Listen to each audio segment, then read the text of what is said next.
Well done, Sharks. You finally got over the hump. You won your first finals game for 6 years. Enjoy getting smashed by Penrith next week.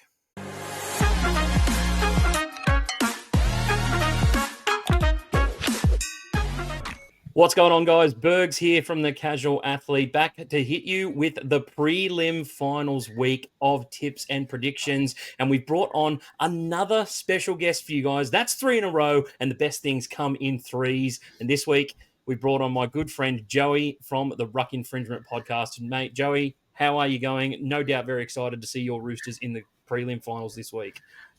Mate, first off, I am great. Yes, very, very excited to see the boys. And look, the Rooster fan in me wants to say they'll get it done. Fantastic stuff, always. Hopefully, we get into a little bit of discussion about them in just a moment. But before we do, guys, just a reminder to like and subscribe to the channel. Longy and I bring out so much content each and every week just for you guys, whether it be fantasy tipping or some general NRL content. We're also going to be doing a lot of stuff over the off-season as well. So give us some ideas. We always love to see that. And what we always like to do, Joey, is go through our tips from last week. Now, we had Jai from Blindside on last week, and unfortunately, he got the better of me in one particular matchup, and he was a Sharks fan. The ever-present Cowboys fan, and I had to back my boys in this one. I just felt like the Cowboys could have gone down to Sydney and made it a contest, but that first half just really killed us, didn't it? Mate, it did. But how bad has that banter been from Jai in our group chat? Look, crazy game. I also took the Cows, mate. I had Cows 1-12. Sharks' first win in 7 years, so good on them. Finals win. Yeah, look, I think they're definitely relieved to get that over the line. It's one of those things where I was at the game, and you really did notice that the Sharks fans were a little quiet as the Cowboys started to mount a little bit of a comeback. I really thought we had the attack to definitely get it done. I actually thought we owned the first 10 minutes of the game, to tell you the truth. We were really competing quite well. The penalty try, I want to get your opinion on this as well. Has the definition of a penalty try changed in our game? Because for me, when I was growing up, it was the guy was about to plant the ball down, someone comes in with a massive coat hanger, takes his head off, and he drops the ball, no doubt stopping a certain try. But this was 10 minutes away. Yeah, I felt it warranted a penalty, not a penalty try. For me, unless you're 100% certain that Iro's going to score that, you cannot say that it's a penalty try. So, yeah, for me, I thought they were a bit hard done by there. You take that out, it's a lot closer. They win by 2 points. So, yeah, I just felt watching the game, I would have just copped the 6 points, and Cotter can stay on the field for us. I dead set think that would have cost us more towards the back end of the game, and no doubt we needed it towards the back end of the game. We needed a full strength team. We needed 13 on the park, and unfortunately, my Cowboys bow out. But I think in a season where I didn't necessarily think we were playing our best football, I think fifth is a very admirable position for us to finish in. No doubt a down year from my perspective. I'm an idealist and a realist. When my team's not playing some great football, I understand that. And this year we definitely didn't. But I'll take fifth position, and we can go into the off season. And it was tough to see Val and Felt finish their Cowboys careers in the fashion that they did. I wanted them to at least maybe go out with a win. Daring to dream, I say, but unfortunately they finished with injuries. And then we got onto the second game where we had your boys coming out with a big win against Manly. I tell you what, I did not see this one coming. I had them winning it in a close one. Thought they'd get off to a hot start, but I really didn't predict that Manly were going to lose Jake Trbojevic and Kohler in the first 2 plays of the game. Mate, that was absolutely wild. What was going on that first minute? Could not believe it. Mate, fantastic game. I, on our potty during the week, said Roosters 20+, so I was pretty stoked with that.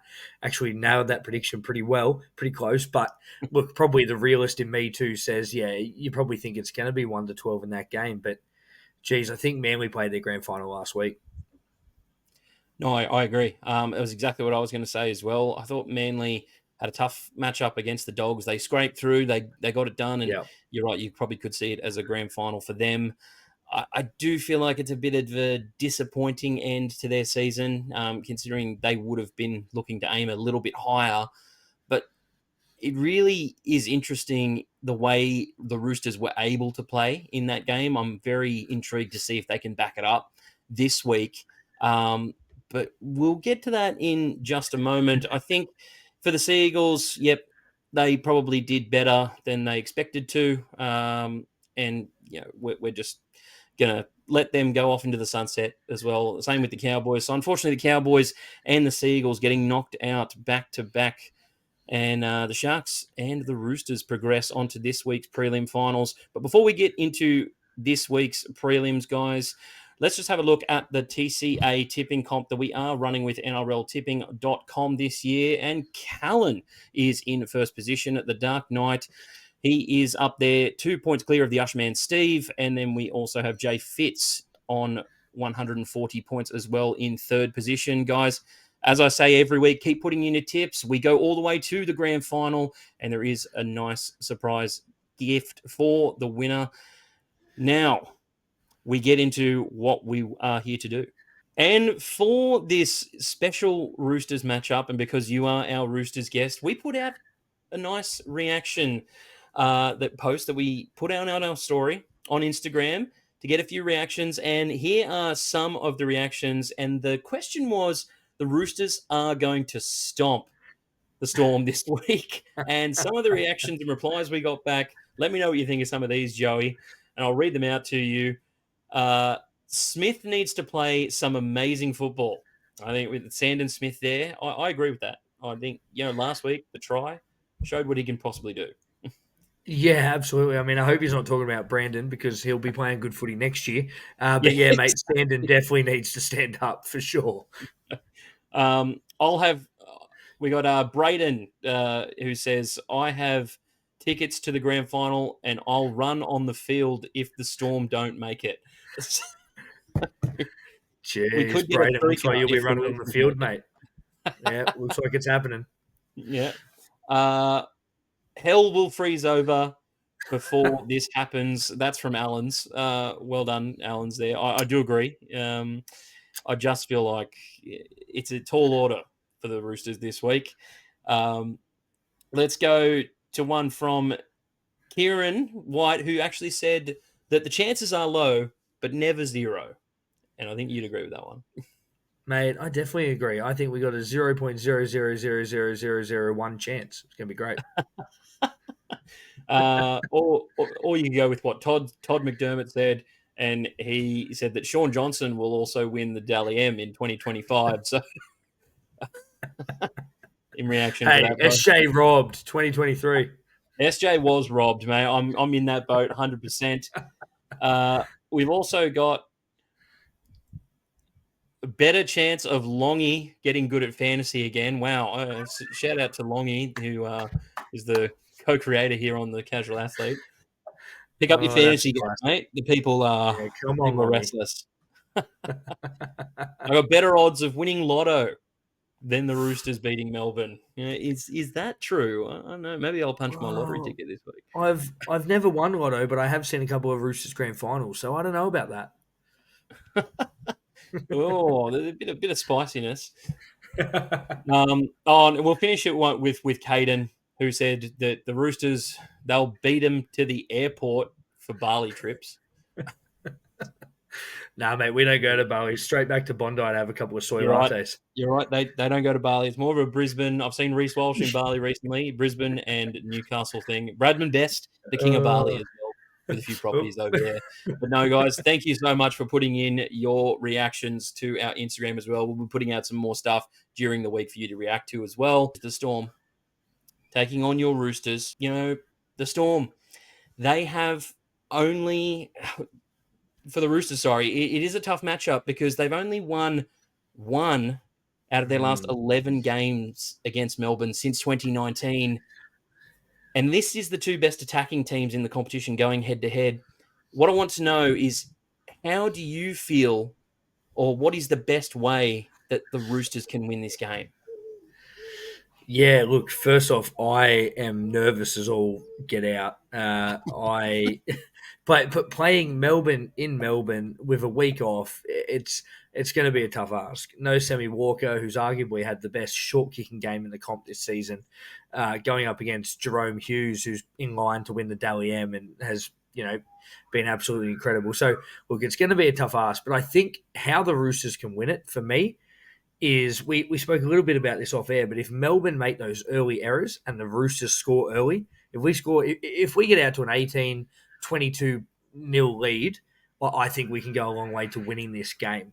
Look, it's going to be tough. I think personally, I think we got a better chance at beating Melbourne than we do Penrith. Penrith was so clinical in that game against us. I think Melbourne may leak some points, some errors. Sorry, but yeah, that's the best way I can see it. I think Connor Watson's going to be really instrumental through that dummy half role and getting that quick play of the ball and getting through the line. And mate, the matchup I am looking forward to: Big Nelson against Big Jared.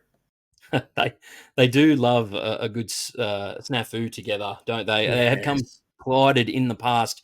Obviously, Nelson, the big bloke in that kind of smaller, sort of underrated, I would say, Melbourne forward pack. They've been, I would say, overperforming a little bit this year. Guys like Trent Liero, Josh King probably don't get some of the accolades that some of these other guys do. And Sione Katoa, not Sione Katoa, Eli Katoa has been possibly one of the best second rowers, if not second, to Angus Crichton this season. So it's really going to be interesting to see those two edge tearaways go. Man, I just feel like, is the 14-day prep going to be a lot more helpful than a 6-day turnaround? Because this game was meant to be played on the Saturday, but because of the AFL Grand Final down in Melbourne, Amy Park, they didn't want to compete with the AFL Grand Final. Do you see it as a positive or negative? Look, sometimes the 14-day turnaround can be a detriment for the team that's had that week off because they get too comfortable, too complacent. Whereas the team that's had 6 days, they've just been training the house down. They Yep. train for 4 of those days, rest for 2, and they're ready to go. So I don't know. I guess it just depends on game day, doesn't it? It just really depends on which team wants to turn up, which team wants it more. Hopefully for me, it's the Roosters, but look, only Friday night will tell. Yeah, certainly. One thing I would like to mention as well, the Storm have actually lost 3 out of their last 4 prelim finals. And That's I good. do think that a bit of history is on your side with this one. And also, the game is being played in Melbourne. They don't actually have the best record in finals games in Melbourne.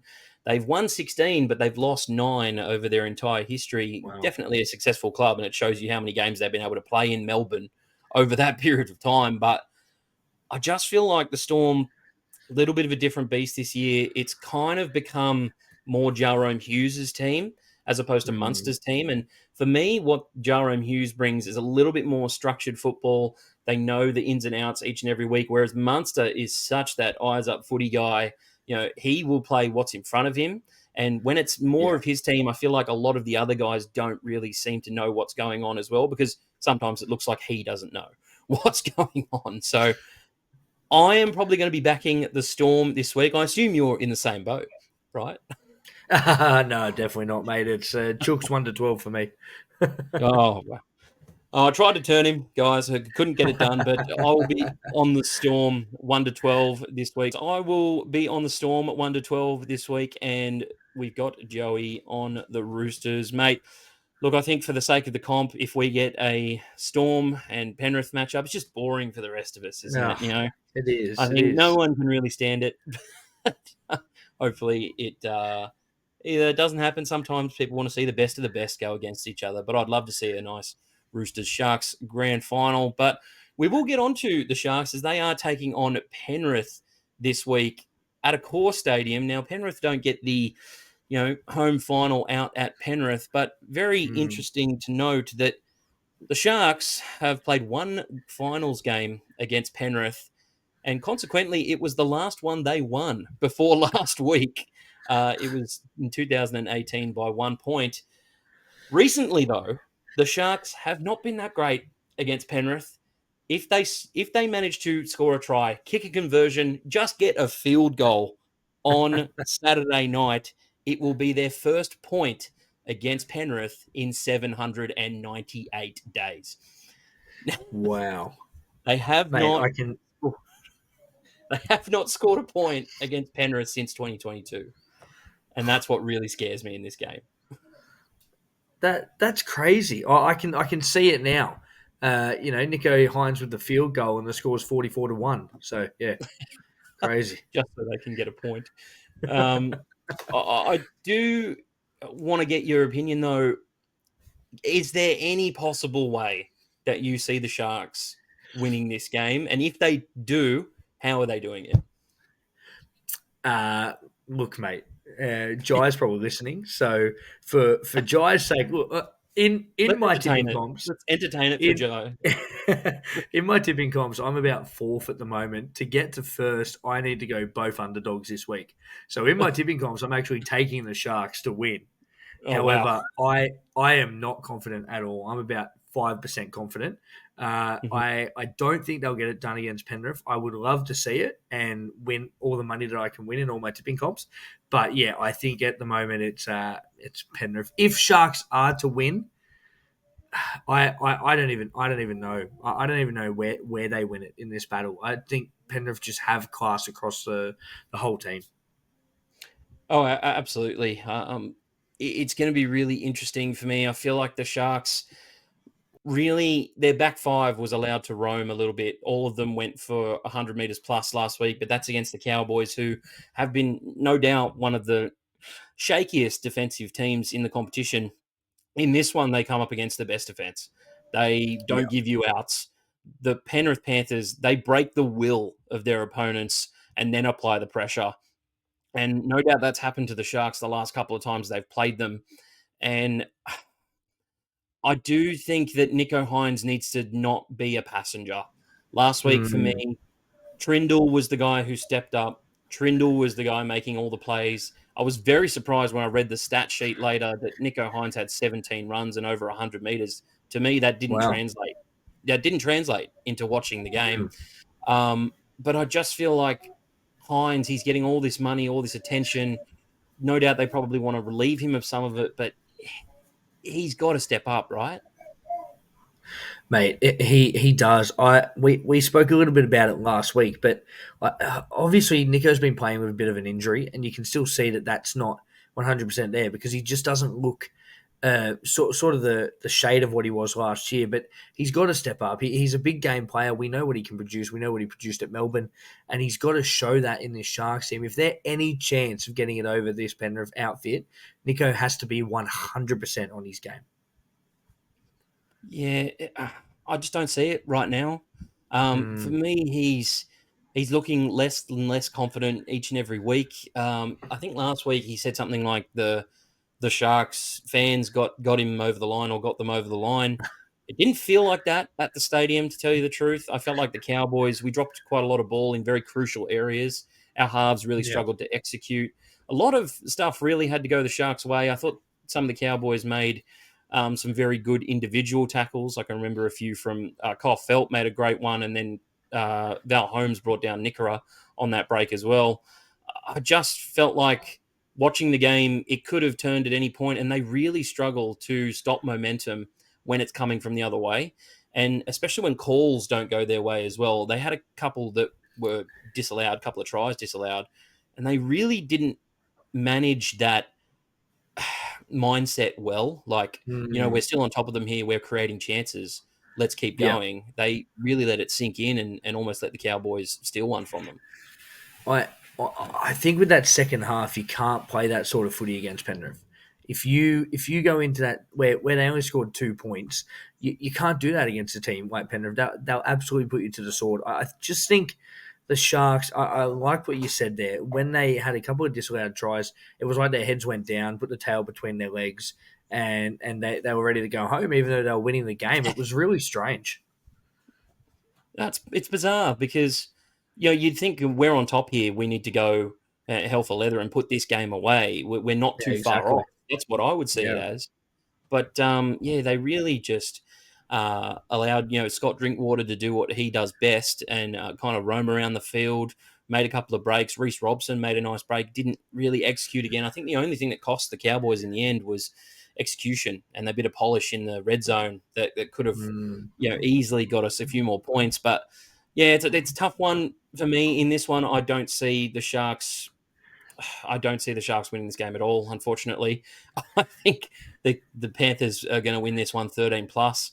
I'll be happy for the Sharks if they get that point as we were speaking about, because it'll be the first one in a long time, as we spoke about. But I'm on Penrith 13 plus. Mate, Jai will be asking for your address after this.